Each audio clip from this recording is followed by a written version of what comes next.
बिस्मिल्लाहिर्रहमानिर्रहीम अस्सलाम वालेकुम। रफ एंड टफ प्रोग्राम में आपको खुशामदीद कहते हैं तहती 12 मैन यूट्यूब चैनल में।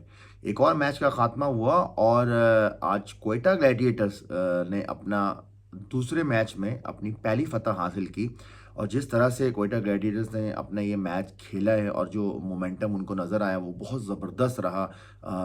हैदराबाद किंग्समैन क्योंकि नई टीम है, नए वो कॉम्बिनेशंस ट्राई कर रहे हैं। आज भी उन्होंने अपने 3-4 प्लेयर्स को नए खिलाया क्योंकि कॉम्बिनेशंस ट्राई कर रहे हैं। और ये एचबीएल पीएसएल के अंदर हमेशा से हमें देखा गया है कि जब भी एचबीएल पीएसएल शुरू होता है तो वो हर टीम्स कोशिश करती हैं कि अर्ली ऑन अपने जितने भी प्लेयर्स हैं उनको चांस दें और उसमें बेस्ट जो प्लेइंग 11 है उसको वो लेके जाएँ और आगे चल के उसको प्रमोट करें।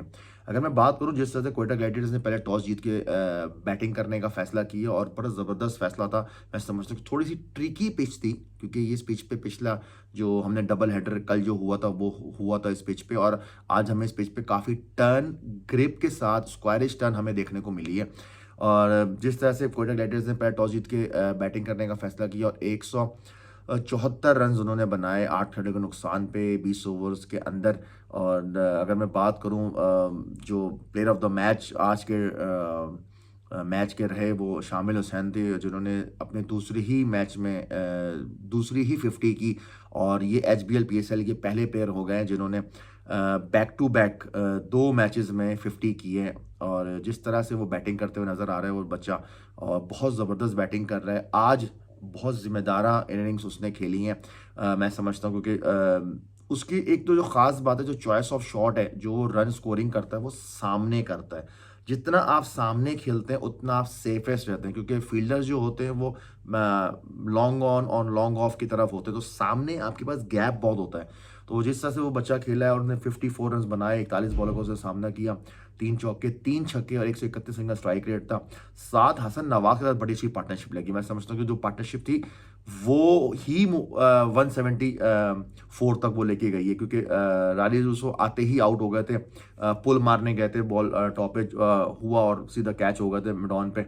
उसके बाद हसन नवाज ने 50 अपनी कंप्लीट की अपने सेकंड मैच में एचबीएल पीएसएल के ये कोयटा ग्लैडिएटर्स की तरफ से खेलते हुए 40 बॉलों का उन्होंने सामना किया, 2 चौके और 3 छक्के उन्होंने बनाए मारे और 132 का उनका स्ट्राइक रेट था। उसके बाद नीचे से जो टॉम करन ने आके 31 रन की इनिंग्स खेली वो मजीद जो हेल्पिंग हैंड था उन्होंने वो चीज़ की क्योंकि Tom Curran basically is from Australia, he from England और ये सैम करन के भाई हैं और ये बड़े वैल्यूएबल हैं और टी20 क्रिकेट के अंदर लीग्स में काफ़ी जगह पे पिक होते हैं और ये अपनी ऑलराउंड कारकर्दगी की वजह से ये पिक होते हैं। और अगर हम बात करें उनकी बॉलिंग की, हैदराबाद किंग्समैन की बॉलिंग की, तो महेश तक्षाना जो थे, जो मिस्ट्री स्पिनर्स, एक स्टेज पे ऐसा लगा था कि वो ऑन अ हैट्रिक हो गए हैं और बहुत ही क्लोज वो हैट्रिक बॉल था। और लग ऐसा जाता कि अगर वो बॉल टर्न नहीं होता, सीधा रहता, तो वो यकीनन वो उनको वो हैट्रिक हो जाती उनकी। 4 ओवर में उन्होंने 24 रन दिए, 2 खिलाड़ियों को आउट किया। रैली मैरिडन जिन्होंने 3 विकेटें ली और तीनों लेफ्ट हैंडर बैटर्स की विकेटें ली, सऊद शकील, रैली रोसो और शामिल हुसैन, तीनों को उन्होंने आउट किया। 38 रन दे के 3 खिलाड़ियों को आउट किया।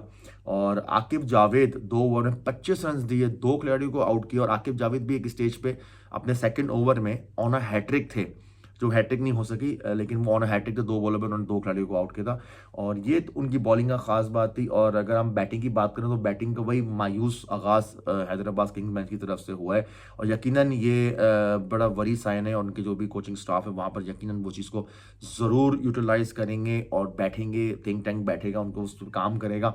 साइम अयूब 8 रन बना के आउट हुए। आज माँ सदाकत को उन्होंने खिलाया था और माँ सदाकत 0 पे आउट हुए, अबरार पे आउट हुए। और मानस लबुशिन 23 रन उन्होंने बनाए, 21 बॉलों का उन्होंने सामना किया। उस्मान खान की बात तो 14 रन बना सके। सैयद साद अली जिनका ताल्लुक कराची से है, जो अमेरिका शिफ्ट हो गए, आज उनको ये मैच का मौका मिला था और ये पाकिस्तान के इंटरनेशनल प्लेयर भी हैं, 7 रन ही बना सके। इरफान खान नियाजी ने थोड़ी हद तक जद्दोजहद की हस्सान खान के साथ। इरफान नियाजी 33 रन पे आउट हो गए, 25 बॉलों का उन्होंने सामना किया और फिर हस्सान खान 31 रन बना सके 19 बॉलों पे। तो इसके अलावा कोई भी ऐसा बैटर नहीं था कि जिसको हम कह सकें जो वो रन कर सके। तो 134 रन बना सके हैदराबाद किंग्समैन 8 विकेटों के नुकसान पे अपने 20 ओवर्स के अंदर। अगर मैं क्वेटा की बॉलिंग की अगर बात करूं तो बहुत ही नपी-तुली बॉलिंग की है। जोसेफ की बात करूं तो एक खिलाड़ी को उन्होंने आउट किया, अबरार ने 3 खिलाड़ियों को आउट किया। अहमद दानियाल बहुत यूज़फुल नज़र आ रहे हैं और बड़े ही अच्छे रिदम में नज़र आ रहे हैं। 4 ओवर में 13 रन देके 2 खिलाड़ियों को उन्होंने आउट किया। टॉम करन के हिस्से में कोई विकेट नहीं आया। उस्मान तारिक जो मिस्ट्री स्पिनर है उनके हिस्से में 1 विकेट आई और सऊद शकील के हिस्से में 1 विकेट आई। तो यूं रिस्ट्रिक्ट किया उन्होंने और अपने नाम 2 पॉइंट्स किए कोटा ग्लैडिएटर्स ने। और मैं समझता हूँ कि ये बड़ा अच्छा साइन है और किसी भी टीम के लिए, क्योंकि जब आप पॉइंट्स लेते हैं तो पॉइंट्स लेके जब आपको 2 पॉइंट मिलते हैं, फिर दूसरा मैच जीतते हैं, तीसरा जीतते हैं, तो ऑटोमेटिकली फिर आपकी स्टेज ऊपर जाती है और आपका कॉन्फिडेंस लेवल भी ऊपर होता है, प्लेयर्स का भी कॉन्फिडेंस लेवल ऊपर होता है। तो ये तो चीज़ थी। और जिस तरह से मैं बात करूँ कि जो फील्डिंग स्टैंडर्ड है वो हमें नॉर्मल नज़र आ रहा है, कोई इतना हाई फाई हमें अभी तक नज़र नहीं आया। लेकिन जो कैचेस का रेशो है पकड़ने का अभी तक के मैचेस में बड़ा ज़बरदस्त रहा है। तकरीबन 90 टू 95% कैचेस का रेशो रहा है। जो छोटे भी हैं, ऐसा नहीं छोटे, बिल्कुल छोटे हैं कैचेस, लेकिन जो विनिंग टीमों की अगर हम बात करें, विनिंग टीमों का ये रेशो है कि जो उन्होंने कैचेस पकड़े हैं और उनको फ़ायदा भी हुआ है। तो ये था थोड़ी सी हमने सम अप किया था इस मैच के अंदर Quetta Gladiators versus Hyderabad Kingsman ने। और अब दूसरा मैच होगा जिसमें दूसरी वीलॉग या वीडियो आएगी उस पे फिर हम इंशाल्लाह ताला आपकी खिदमत में हाजिर होंगे। जब तक के लिए अपने होस्ट को इजाज़त दीजिए। टिल देन अल्लाह हाफिज़।